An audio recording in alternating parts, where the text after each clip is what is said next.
인공지능 수학 25번째 시간, 이번 시간엔 경사하강법에 대해서 조금 더 자세히 설명하겠습니다. 추세선이 y는 ax인 어떤 자료들의 손실함수가 다음과 같이 주어진다고 할 때 이 손실함수는 이렇게 변형이 되므로 손실이 최소가 되는 a 값은 8임을 알 수 있습니다. a가 8일 때 접선은 x축에 평행하죠. 따라서 a가 8일 때 미분계수가 0이 됩니다. 그걸 활용해 a 값을 구할 수도 있습니다. 이렇게 손실함수가 최소가 되게 하는 a 값을 구할 필요가 있는데 이 a 값을 구하는 방법이 경사하강법입니다. 이후로는 경사하강법에 대해서 설명하겠습니다. 이야기한 것처럼 경사하강법은 손실함수가 최소가 되도록 하는 a 값을 찾는 방법입니다. 입력값이 있고 측정값이 있습니다. 측정값이 천값에 해당합니다. 이 자료에 대한 추세선이 y ax라고 할 때 예측값은 이렇게 표현이 되고 오차는 측정값, 즉 참값에서 예측값을 뺀 다음처럼 계산이 됩니다. 이 오차들의 제곱의 평균을 손실함수라고 합니다. 이런 손실함수는 mean squared error에 해당합니다. 만약 하나의 자료에 대한 손실은 다음처럼 계산이 됩니다. 이때 y-은 예측값을 나타냅니다. 따라서 이 손실은 a에 대한 함수가 됩니다. 손실을 나타내는 함수가 a에 대한 2차 함수이므로 이 손실함수는 다음과 같은 그래프로 그려지게 됩니다. 이때 꼭지점의 a좌표를 구해야 되는데 먼저 임의의 a0에서 접선의 기울기를 구합니다. 접선의 기울기는 미분을 통해 구한다고 했습니다. 그래서 손실함수를 미분합니다. 이런 함수의 미분은 합성함수 미분을 사용해 미분하게 됩니다. 먼저 전체를 미분하고 안의 것을 미분해서 붙입니다. y을 a에 대해서 미분한 결과는 x이므로 이 식은 이렇게 쓸 수 있습니다. a1은 a0에서 접선의 기울기를 빼서 구할 수 있습니다. 위에 구한 식을 대입하면 a1은 다음과 같이 계산이 되고 실제로 a1은 a0에서 접선의 기울기 양수를 뺐으므로 여기에 나타나게 됩니다. a 값이 꼭지점에 조금 더 접근한 것을 확인할 수 있습니다. a1에서 또 접선의 기울기를 구하고 그 접선의 기울기를 a1에서 빼 a2를 구하게 됩니다. 이런 방법을 반복해 손실함수가 최소가 되게 하는 a 값을 찾는 방법이 경사하강법입니다. 예를 들어 보겠습니다. 다음과 같은 손실함수에서 손실함수가 최소가 되게 하는 a 값은 8입니다. 이것을 경사하강법으로 찾아보겠습니다. 먼저 임의의 a0를 정하고 여기서 접선의 기울기를 구합니다. a0를 10이라고 했을 때 접선의 기울기는 2가 됩니다. a1은 a0에서 접선의 기울기 2를 뺀 10이 됩니다. 그 a1에서 또 접선의 기울기를 구합니다. 접선의 기울기는 미분계수와 같다고 했죠. 그 미분계수는 도함수를 통해 알 수 있습니다.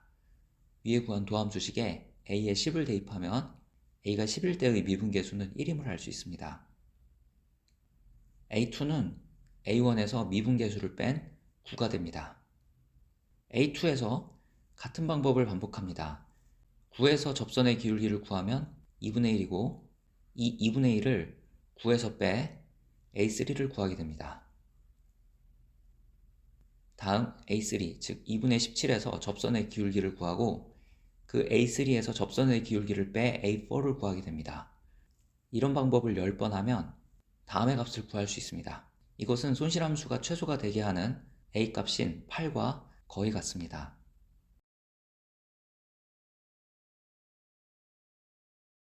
이런 손실함수에 대해서 경사하강법을 이용해 손실함수가 최소가 되게 하는 a 값을 찾아보겠습니다. 손실함수는 2차 함수이므로 아래로 볼록한 포물선이고 꼭지점의 좌표가 3,2이므로 손실함수가 최소가 되게 하는 a 값은 3이 됩니다. 이것은 미분을 통해서도 구할 수 있다 했습니다. a = 3에서 접선이 x축에 평행하므로 미분계수가 0이 되는 a를 찾으면 그것이 손실함수가 최소가 되게 하는 a가 됩니다. 이 예에서 경사하강법을 활용해 3을 찾아보겠습니다. 먼저 임의의 a0를 정합니다. 여기서는 a0를 4라고 했습니다. 그 4에서 접선의 기울기를 찾는데 접선의 기울기는 도함수를 통해 알 수 있다고 했죠. 도함수에 a에 4를 대입하면 4에서의 접선의 기울기, 즉 미분계수는 4가 됩니다. 그러면 A1은 A0에서 접선의 기울기 4를 빼 0이 됩니다. 다음 A2를 구할 때는 0에서의 미분계수 마이너스 11을 구하고 A1에서 그 미분계수 마이너스 11을 빼 A2를 찾게 됩니다. 여기서 보면 계산을 하면 할수록 A값이 3에 근접하는 것이 아니라 더 커지는 것을 확인할 수 있죠. 즉 이런 경우에 위와 같은 경사하강법식으로는 A값을 찾을 수가 없습니다. 그래서 경사하강법식에 R을 포함시켜 손실함수가 최소가 되는 A를 찾습니다. 여기서 R은 학습률이라고 합니다. R을 0.1이라고 가정합시다. 어떤 A0를 잡습니다. 여기서는 A0를 4라고 합시다. 4에서의 미분계수를 찾아보면 미분계수는 4, 즉 접선의 기울기는 4가 됩니다. A1은 A0에서 접선의 기울기를 빼는데 이때는 0.1을 곱해서 뺀다 했습니다. 그래서 다음과 같은 식으로 A1을 구할 수 있습니다. A1이 3.6이므로 3.6에서 접선의 기울기를 구하고 그 구한 접선의 기울기를 A1에서 빼는데 이때도 0.1을 곱해서 뺍니다. 그러면 A2는 3.36이 됩니다. 같은 방법으로 A3를 구할 때 A2인 3.36에서 3.36에서의 미분계수를 구한 후 거기에 0.1을 곱한 값을 빼 A3를 구하게 됩니다. 이런 방법을 반복하면 10번째 항은 3에 거의 근접함을 확인할 수 있습니다. 앞서 학습률이 1일 때는 구하지 못했던 A값을 학습률이 0.1일 때 구할 수 있었습니다. 이번에는 학습률을 0.001로 해서 A값을 찾아보겠습니다. A0를 4라고 하고 4에서 미분계수를 구합니다. A1을 구할 때 A0에서 미분계수 4를 빼는데 거기에 0.001을 곱해서 뺍니다. 그러면 A1은 3.996이 나옵니다. 그렇게 구한 A1에서 또 접선의 기울기를 구하고 구한 접선의 기울기를 A1에서 빼는데 0.001을 곱해서 뺍니다. 그러면 A2가 다음과 같이 나옵니다. 이런 방법을 반복하면 10번 시행해도 A값이 그렇게 줄어들지 않음을 확인할 수 있습니다. 즉, 학습률이 너무 작으면 구하고자 하는 A를 찾기가 어려운 경우도 있습니다.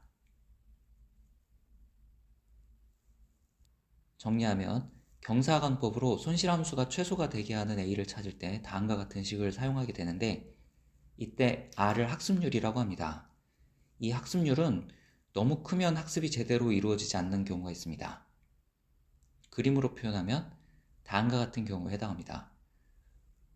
손실함수가 최소가 되게 하는, 즉 꼭지점에서의 A값을 찾아야 되는데 꼭지점에서 A값을 찾지 못하고 A값이 발산하는 경우가 있습니다.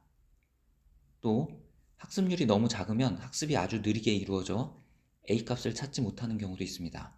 그림으로 표현하면 다음과 같습니다.